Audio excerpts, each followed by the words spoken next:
What is expected from Iraq is a real effective exchange rate. I think that is what's coming. I think everybody has that expectation and they're openly telling them that expectation is real. They're doing it through media. That's happening.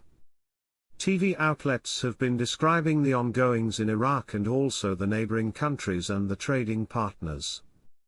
To me, the expectations are amazing.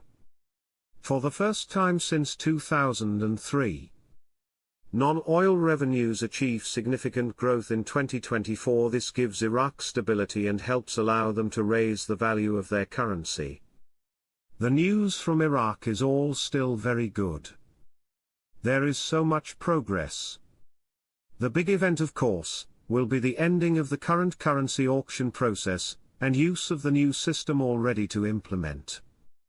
The CBI has told us that nearly 95% of the current payments needed for imports is covered by the four correspondent banks for this purpose. Remember that the clock is ticking and other outside banking relationships must take place, but will most probably never take place unless the IQD is valuable again, and most importantly on these terms it must also be reinstated back on Forex for investors to legally use this currency in their portfolios of investments for their clients. This is the key. Yes, this is really just where we are right now. They're talking about financial risks. They weren't talking in that way when they were moving forward into an international world with the 1310.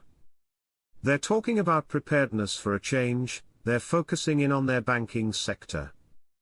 Article quote: these days there's growing interest in the banking sector in general, both government and private sectors.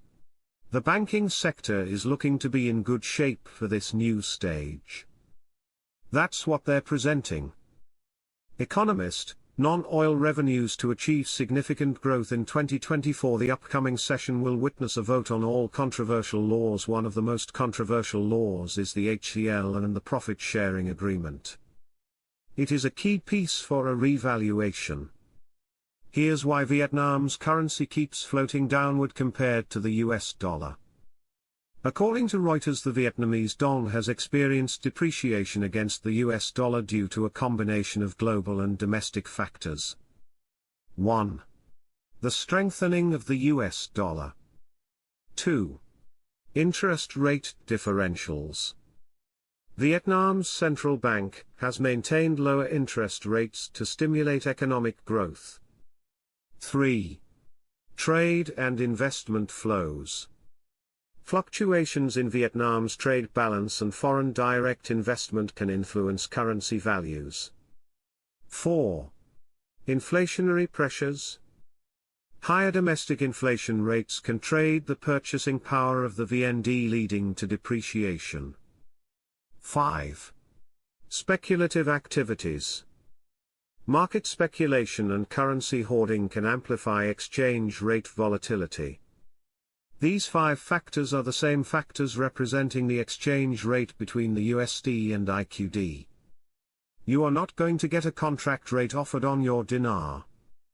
You will get a contract rate only if you have a contract. All contracts were shut down in late 2011, for a fact. Unless you made a contract with a private buyer before October 2011, you will get the same rate as everyone else. What district of stupid are you from? Are you serious? You know how many dinars I got, and you're going to give up that fee because I haven't had my bank for 6 months. I don't think they're going to apply that rule. The moment this breaks loose, this thing is going to crack open. Everybody's going to want you. It is in my strong opinion, let go of this rumor that you're going to have to wait 6 months. I don't think Chase is going to force you to wait 6 months before you can exchange currency with them. But if for some strange reason they actually do apply that, walk out the door and go to the other bank. Don't forget my friend Aki, private banks that will represent the Central Bank of Iraq.